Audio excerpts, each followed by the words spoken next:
Wally Xaali Mbay sa mbalax bi la jël jox ko beneen booy waxal ak moom. sama mbalax bu ko joxati mbindeef na njëkk tey ma mujj wax naa la ko kenn nekkul wax naa la ko publiquement soo ko dematee pour affaire comme wax nga ak moom déggu la xaaral ma wax ak moom ba xam Xaali Mbay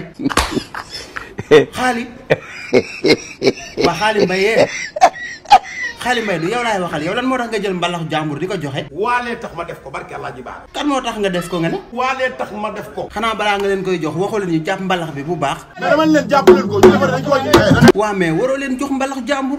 yaa wax. yow rek yaay wax Xaali yow rek. non déglul dañuy bàq bi jàpp nañ ko man ko jàpp leen bàq bi. waxtaan leen rek léegi sax comme que yii yëpp da si am Wally waxal Xaali mu dem toog kër ga.